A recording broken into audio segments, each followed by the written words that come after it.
Bonjour tout le monde et bienvenue à une nouvelle vidéo dans ma série des politiques du Parti populaire du Canada. Je m'appelle Raymond Ayas, je suis candidat et je me présente pour le Parti populaire du Canada dans la circonscription électorale de Ahuntsic-Cartierville. Donc, j'ai toutes les politiques du Parti populaire du Canada dans mon livre. Ça, c'est Maxime Bernier, le chef de notre parti. Donc, il y a des politiques, elles sont toutes bien bâties, simples à lire. Je vais la lire pour vous parce que d'habitude, les gens n'ont pas le temps de faire ça. Après la lecture, je vais en faire un commentaire et aujourd'hui, on va parler de l'environnement ou certains pourraient dire le réchauffement climatique. C'est bien le sujet du jour. Aujourd'hui, des milliers de jeunes, d'étudiants et des moins jeunes aussi se sont mobilisés pour marcher dans les rues de Montréal et ailleurs, j'imagine, parce qu'il y a une jeune femme de Suède qui s'appelle Greta Thunberg, qui a commencé une grève, c'est-à-dire une grève étudiante, et elle appelle aux étudiants du monde entier de faire une grève des études afin de conscientiser les classes politiques, conscientiser leurs parents à l'effet qu'il y aurait une urgence climatique. Il y a beaucoup de jeunes qui ont répondu à cet appel-là parce que les jeunes, eux, ils pensent à leur futur. Nous aussi, on pense à leur futur. On ne voit peut-être pas les choses de la même manière. En tous les cas, le Parti populaire a pondu sa propre politique il y a quelques mois et j'aimerais vous la lire. On pourra en discuter un peu plus tard, à la fin, si vous restez avec moi. Donc, c'est la politique intitulée « Réchauffement planétaire et environnement ». Le deuxième titre, c'est « Rejeter l'alarmisme et se concentrer sur les améliorations concrètes ». Donc, sans perdre plus de temps, je vous lis. La première rubrique, Enjeux. Le gouvernement libéral dépense des milliards de dollars ici et à l'étranger pour lutter contre le réchauffement planétaire, que l'on préfère maintenant appeler le changement climatique, pour inclure n'importe quel événement météorologique, naturel et son contraire. Afin de réduire les émissions de gaz à effet de serre, il a imposé des taxes et d'innombrables règlements. Il subventionne des technologies vertes, inefficaces et coûteuses, et bloque le développement des ressources pétrolières essentielles à notre prospérité. Il est indéniable que le climat mondial a toujours changé et continuera de changer. Jusqu'à il y a 12 000 ans, une grande partie du Canada était recouverte de glace, et c'est grâce au changement climatique naturel que nous pouvons aujourd'hui vivre ici. Il n'existe cependant aucun consensus scientifique sur la théorie disant que le CO2 produit par l'activité humaine est la cause d'un réchauffement planétaire dangereux ou le sera dans l'avenir, et que le monde est confronté à des catastrophes environnementales si ces émissions ne sont pas réduites de manière draconienne. De nombreux scientifiques renommés continuent de contester cette théorie. Le débat politique sur le réchauffement n'est plus fondé sur la science. Il a été détourné par des partisans d'un gouvernement interventionniste qui utilisent des techniques de propagande grossière pour imposer leur vue. Ils ridiculisent et harcèlent publiquement quiconque exprime des doutes. Ils exagèrent les faits afin d'effrayer les gens. Ils manipulent même les enfants dans les écoles en les incitant à faire pression sur leurs parents et à manifester dans la rue. L'alarmisme climatique est basé sur des modèles imparfaits qui n'ont jamais réussi à prédire correctement l'avenir. Aucune des prédictions cataclysmiques faites depuis les années 1970 ne s'est réalisée. Pas de nouvelle ère glaciaire, pas de réchauffement constant en relation directe avec l'augmentation des niveaux de CO2, pas de disparition des calottes polaires, pas de hausse exceptionnelle du niveau des océans. Aucune augmentation anormale des événements météorologiques catastrophiques, pas d'effondrement de l'agriculture et de famine généralisée. En fait, le CO2 est bénéfique pour l'agriculture et il y a récemment eu un verdissement mesurable du monde en partie grâce à des niveaux plus élevés. Malgré ce que prétend la propagande sur le réchauffement, le CO2 n'est pas un polluant. C'est un ingrédient essentiel à la vie sur Terre et nécessaire à la croissance des plantes. Notre plan, dernière rubrique. Compte tenu des incertitudes entourant les fondements scientifiques du réchauffement et des coûts énormes certains des mesures concrètes pour le combattre, il n'y a aucune raison impérieuse de compromettre notre prospérité en augmentant l'intervention gouvernementale sur ce plan. Un gouvernement du Parti populaire 1. Se retirera de l'accord de Paris et abandonnera les objectifs irréalistes de réduction des émissions de gaz à effet de serre. Un gouvernement du Parti populaire cessera d'envoyer des milliards de dollars aux pays en développement pour les aider à réduire leurs émissions. Un gouvernement du Parti populaire abolira la taxe sur le carbone du gouvernement libéral et laissera les gouvernements provinciaux adopter des programmes de réduction des émissions s'ils le souhaitent. Un gouvernement du Parti populaire abolira les subventions aux technologies vertes et laissera les acteurs privés développer des alternatives rentables et efficaces. Un gouvernement du Parti populaire investira dans des stratégies d'atténuation si des problèmes résultent d'un changement climatique naturel. Finalement, un gouvernement du Parti populaire priorisera la mise en œuvre de solutions pratiques pour rendre l'air, l'eau et les sols plus propres au Canada, y compris en s'assurant que les communautés éloignées des Premières Nations aient accès à de l'eau potable. J'ai peut-être mentionné tantôt que cette politique peut être trouvée et lue au site web www.partipopulaireducanada.ca. Donc j'ai terminé la lecture, je fais une petite pause, je prends un café dans ma tasse Forêt Libre. J'encourage tout le monde à se procurer cette tasse-là. Vous la trouverez sur, je crois, ppcstore.ca, je pense. Bon, voici quelques commentaires. Et comme j'ai dit tantôt, ce n'est pas scripté. Je vais vous dire les choses telles qu'elles me viennent et selon l'inspiration. Il est absolument vrai que le gouvernement libéral a dépensé des milliards de dollars ici et à l'étranger afin de lutter contre le réchauffement planétaire. Ce qui n'est pas dit, c'est que le gouvernement libéral a aussi acheté la pipeline Trans Mountain pour 4,5 milliards de dollars et les plans d'infrastructure afin d'augmenter le débit, je crois, le tripler, le transport des sables bitumineux, du pétrole, et le coût total arrive à 7,8 ou 8 milliards de dollars. Donc, le gouvernement libéral dépense pour réduire le CO2, mais dépense aussi pour l'augmenter. Bref, ça c'est une parenthèse, mais le gouvernement veut aussi apporter beaucoup de taxes et de règlements. Il y a une différence entre des règlements qui mènent à de la taxation et des règlements qui visent à protéger l'environnement. Lorsque on dit il ne faut pas avoir tant de pourcentage de soufre dans l'air ou tant de litres de déversement ou tant des quantités mesurables de choses dans l'eau ou dans l'air, ça c'est une chose. Ça, ce sont une réglementation environnementale. C'est bien. Mais quand on fait une réglementation pour la taxation, c'est mal parce que là, le gouvernement veut dicter aux compagnies et aux consommateurs comment consommer. Ça n'aide pas nécessairement l'environnement. Je vais vous dire ce que l'idée d'une taxe sur le carbone fait. Voici le raisonnement des adeptes de cette théorie-là. Ils disent, si on taxe le pétrole et la gasoline, le prix de cette énergie-là va augmenter. Donc, les gens vont être découragés de le mettre dans leur voiture. Ils vont privilégier d'autres sources d'énergie, soit pour conduire ou se transporter autrement, ou pour se chauffer. En décourageant la consommation de ces énergies fossiles, ils disent qu'il y aura moins de CO2 rejeté dans l'atmosphère. L'argument semble logique. La fallacie du raisonnement, c'est que c'est un programme de très longue haleine. Entre la taxation et le changement des mentalités, ça prend des années, des décennies même. Je poursuis. Entre la réduction de CO2 et la réduction de température qui devrait suivre la réduction de CO2, il y a un grand pas à franchir, beaucoup d'années. Et il faudrait aussi croire que le CO2, l'augmentation de CO2 dans l'atmosphère, est due à l'activité humaine principalement, ce qui n'est pas le cas.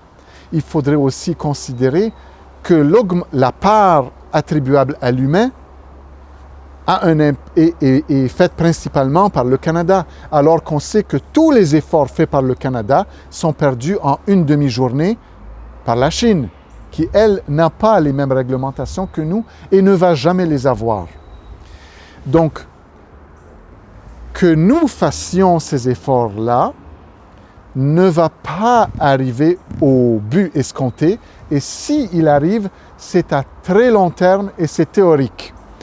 Ce que le Parti populaire du Canada veut faire, c'est de se concentrer sur des améliorations concrètes. Alors quand on dit le dernier point, prioriser la mise en œuvre de solutions pratiques pour rendre l'eau, l'air et les sols plus propres au Canada, y compris en s'assurant que les communautés éloignées des Premières Nations aient accès à de l'eau potable, c'est parce que nous avons des réserves de Premières Nations où l'eau est impropre à la consommation. Il n'y a pas d'eau propre. Ils ont du mercure dans l'eau ou d'autres métaux lourds parce que nous avons des industries qui rejettent leurs polluants dans nos cours d'eau. Nous avons toutes sortes de polluants dans l'air, que ce soit de l'arsenic, de compagnies qui font du béton ou autre chose. Des projets qui se font approuver maintenant. Malgré la crise climatique, toutes sortes de projets existent et polluent beaucoup l'air et l'eau. Nous voulons une eau propre à la consommation.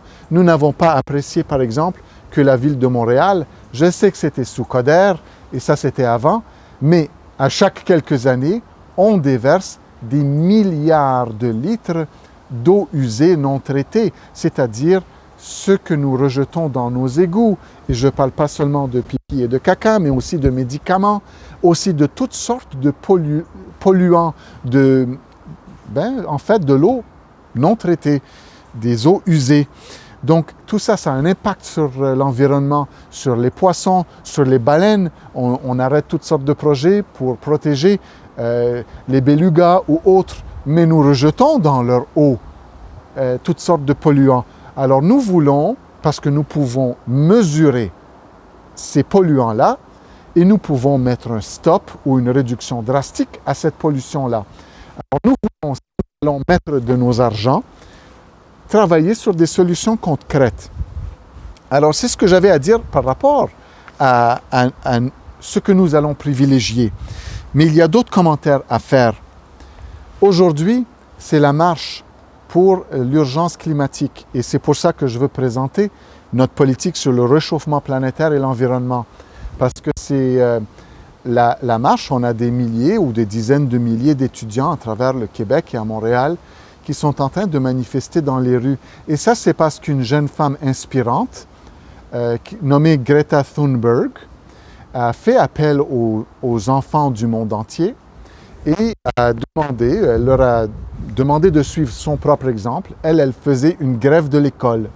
Et elle a dit, arrêtons d'aller à l'école pour conscientiser nos parents à ce qu'ils font, tous les dommages que les parents font, pour conscientiser la classe politique, pour que les politiciens se réveillent et prennent action et prennent des mesures pour réduire le CO2.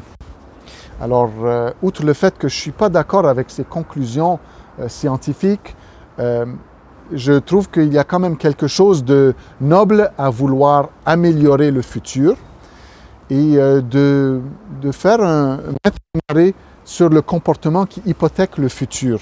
Donc, il y a quelque chose de bien là-dedans et à saluer. Il y a d'autres matières à critiquer, mais ce n'est pas là l'enjeu principal. La réalité, c'est qu'il y a des jeunes qui se sentent interpellés et qui ont interpellé leurs parents et la classe politique. Et aujourd'hui, tous les partis politiques sont dans un certain consensus. Et je le sais parce que j'ai fait un débat avant-hier au Cégep Bois de Boulogne. Honnêtement, les libéraux, le Bloc, les Verts et le NPD avaient toutes la même position. Il faut taxer les Canadiens afin de affecter leur comportement et leur choix de consommation pour qu'un jour ils réduisent leur CO2. Le Parti populaire que je représentais était le seul qui avait un son de cloche différent. Mais regardons un peu les éléments du plan. Se retirer de l'accord de Paris et abandonner des objectifs irréalistes de réduction des émissions de gaz à effet de serre.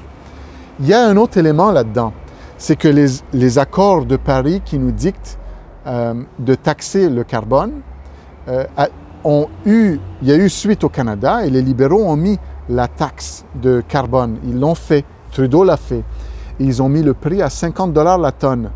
Nous avons appris par la suite qu'à 50 $ la tonne, nous n'allons pas atteindre les objectifs des accords de Paris, que c'est irréalisable à ce prix-là. Pardon. Et que le prix qu'il faudrait mettre, c'est 300 $ la tonne. Or, les libéraux ont exprimé la ferme intention de ne pas augmenter cette taxe-là. Donc, quel est le but d'imposer une mesure qui ne va... En passant, ils n'ont pas mis 50 tout de suite. Ils commencent bas, à 10, ensuite ça va passer à 20, 30, 40, 50. Donc, leur chiffre à long terme, c'est 50 $. Mais on sait qu'aujourd'hui, 50 $, ça ne fera jamais l'affaire. Donc, c'est quoi le but? Si ça ne va pas marcher, arrêtez ça. Tout ce que ça fait, c'est rendre la vie plus chère pour les familles. Alors, moi, par exemple, pas qu'on devrait faire une politique basée sur mon cas, mais bien que je ne suis pas seul, j'ai une famille, j'ai des enfants, j'en ai 4. J'ai besoin d'une vanne, OK? Tesla n'a pas encore produit une vanne, mais toutes les mères monoparentales mères monoparentales ou moi, je dois payer une taxe sur le carbone afin de financer un crédit d'impôt aux gens qui ont les moyens d'acheter une Tesla.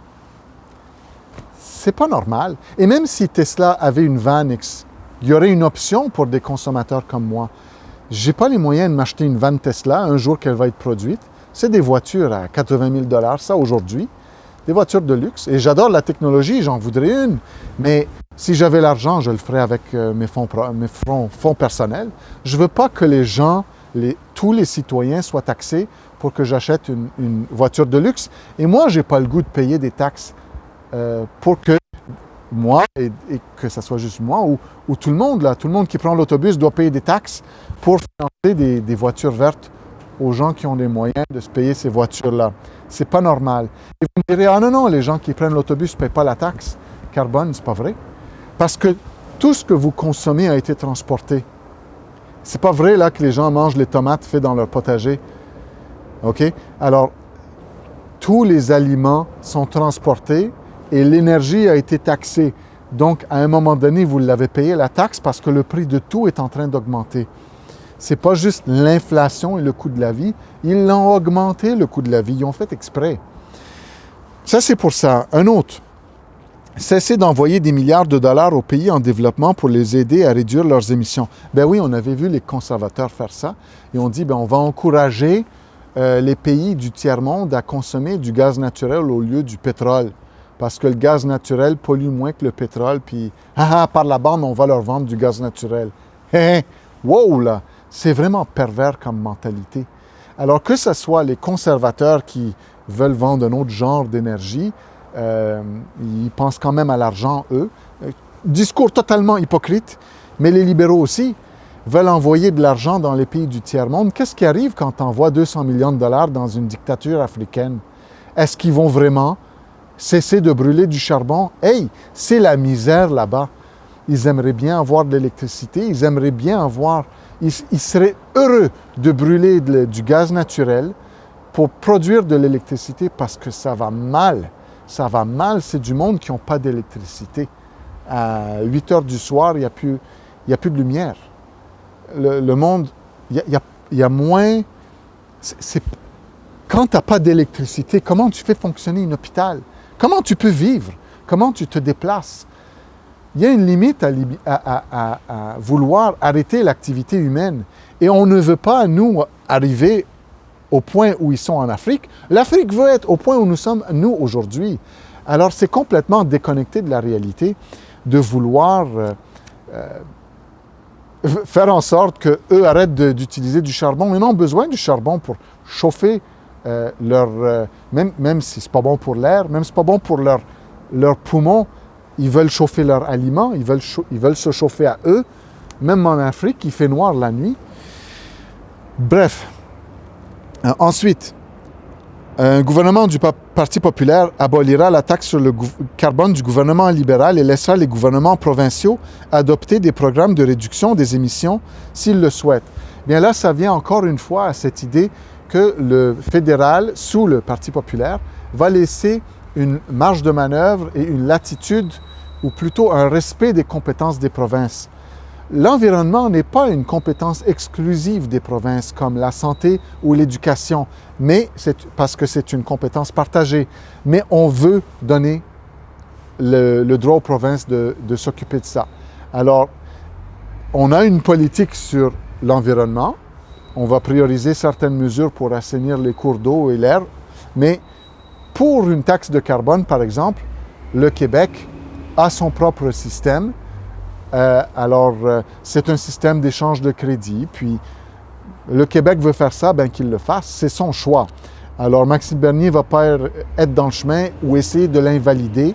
Nous, au contraire, on dit, vous voulez faire une taxe carbone, vous voulez faire un système d'échange de crédit, allez-y, on vous laisse le champ libre. Un gouvernement du Parti populaire abolira les subventions aux technologies vertes et laissera les acteurs privés développer des alternatives rentables et efficaces. Oui, ça c'est parce que nous avons une vision de l'économie où on ne choisit pas des gagnants et des perdants. Nous voulons nous désengager de toutes les subventions aux entreprises. Donc, abolir des subventions aux technologies vertes, c'est totalement logique et totalement en ligne avec notre philosophie.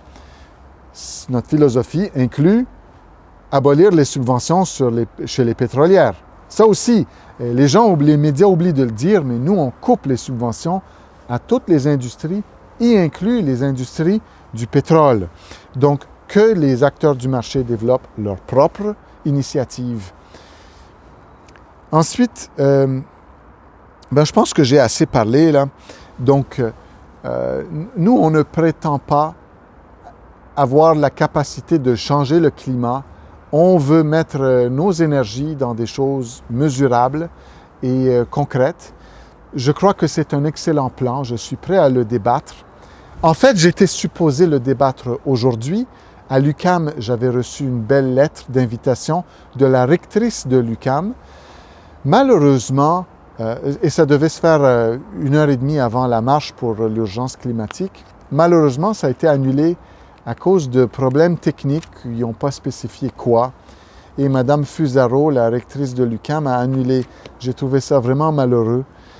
C'est dommage parce que j'aurais aimé être là pour confronter Stephen Guilbeault, qui est le fondateur de Équiterre et qui se présente au Parti libéral comme candidat.